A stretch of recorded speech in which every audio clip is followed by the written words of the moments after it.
Hello everyone, welcome back to my channel. আমি সৌমি চলে এসেছি আজকে আবারও একটা ব্লগ নিয়ে। সকাল সকাল তো ঘুম থেকে উঠে পড়েছি, তারপরে ফ্রেশও হয়ে গেছি। এবার খাবো হচ্ছে খেজুর আর দুটো বিস্কুট আর একটু জল খাবো, তারপর আমি এক্সারসাইজ করব। আজ সারাদিনটা কেমনভাবে কাটাই তোমাদেরকে ব্লগের মাধ্যমে দেখাবো। আর আজকের ব্লগটা কিন্তু বেশ ইন্টারেস্টিং হতে চলেছে। আজকের ব্লগে আমি একটা খুব সুন্দর রেসিপি তোমাদের সাথে শেয়ার করতে চলেছি। তো চলো ব্লগটা কন্টিনিউ করা যাক। বাজে 7:52, উঠে পড়েছি, দিয়ে ব্রাশ তো করে নিলাম, তারপরে বেশ খানিকটা জল খেলাম। আর এই যে এক্সারসাইজ করা আমি শুরু করে দিয়েছি, এটা আমার রোজকারের একটা রুটিনের মধ্যে পড়ে।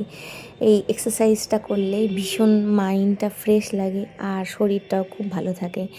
আমি এই নর্মাল এক্সারসাইজগুলোই করে থাকি। আমার হাতের একটু সমস্যা আছে, তো সেই জন্য এই ব্যায়ামগুলো আমাকে ডাক্তারবাবু দেখিয়ে দিয়েছিলেন, তো সেইগুলোই আমি করে থাকি। নিজে থেকে কিছু এক্সট্রা করে আমি করতে যাই না, তার কারণ হিতে যদি বিপরীত হয়ে যায় তখন কিন্তু সেই দায় নিজেকেই নিতে হবে। তো সেই জন্য এই ব্যাপারে আমি একদমই কোনো এক্সপেরিমেন্ট করি না। যেটা ডাক্তারবাবু আমাকে সাজেস্ট করেছেন তাই আমি এখানে তোমাদের সামনে আজকে করে দেখালাম, যে আমি রোজই এই ধরনের এক্সারসাইজগুলো ফলো করার চেষ্টা করি। তাতে করে আমার যে হাতের প্রবলেমটা আছে সেটা অনেকটা মানে প্রিভেন্ট হয়েছে, অনেকটা কিওরও হয়েছে বলতে পারো। আমি অনেকটা হেল্পফুল হয়েছি। তো এই ব্যায়ামগুলো করে শরীরটা আমার বেশ ভালো থাকে। আর এগুলো তো নর্মাল এক্সারসাইজ, এগুলো সবাই জানো, যেগুলো ফ্রোজেন শোল্ডার হয় না বা ঘাটটা ভালো থাকে। তো সেই এক্সারসাইজগুলোই রোজ সকালে আমি করি।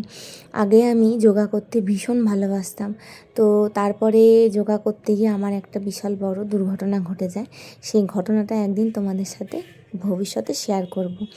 তো এখন এক্সারসাইজ করা কমপ্লিট হয়ে যাওয়ার পরে এই যে খেজুর আর বিস্কুট নিয়ে বসে পড়েছিলাম, তারপরে চলে আসলাম মাংস রান্না করতে। আজকে মেন রান্নাটা হবে হচ্ছে চিকেনের লাল পাতলা ঝোল, যেটা প্রত্যেকটা বাঙালি বাড়িতেই হয়ে থাকে। এই নর্মাল ইনগ্রেডিয়েন্টসগুলো দিয়ে চিকেনটা কিন্তু খেতে জাস্ট অসাধারণ হয়। কড়াইয়ের মধ্যে দিলাম গোটা গরম মশলা, পেঁয়াজটা দিয়ে ভালোভাবে নাড়াচাড়া করে নিলাম। তারপরে দিলাম হচ্ছে লবণ, হলুদ আর মাংস দিলাম, আর তার সাথে দিলাম একটু কাশ্মীরি লঙ্কার গুঁড়ো। ভালো করে মাংসটাকে কষিয়ে নেওয়ার পরে দিলাম হচ্ছে জল, যতটা পরিমাণ তোমরা খেতে চাও। তারপরে নামিয়ে নিলাম, একদম হয়ে গেল রেডি। আর সিম্পল লাঞ্চের মেনু ছিল, ডাল ছিল, ভাত ছিল, শসা, পেঁয়াজ, আর তার সাথে একটা তরকারি করেছিল মা।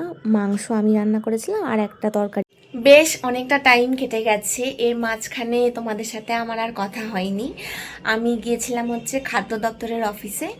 আমাদের রেশন কার্ডে একটু মানে প্রবলেম হয়েছিল, তো সেটা সলভ করার জন্য। তো সেই প্রবলেমটা সলভ হয়ে গেছে।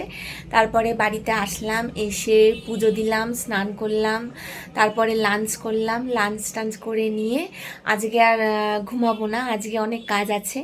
আমাকে পরপর 3টে ভিডিও শ্যুট করতে হবে, সেগুলোকে আবার আপলোড করতে হবে।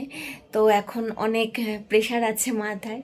তো আই হোপ তোমাদের ব্লগটা আজকের ভালো লেগেছে। তো আজকে যে রেসিপিটা আমি তোমাদেরকে দেখিয়েছি সেটা অবশ্যই কিন্তু বাড়িতে একবার ট্রাই করে দেখতে পারো, ভীষণ সুন্দর হয়।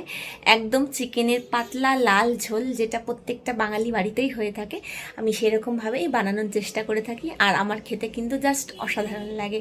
তো আজ আসি, দেখা হচ্ছে আবার একটা অন্য কোনো ব্লগের সাথে। বাই।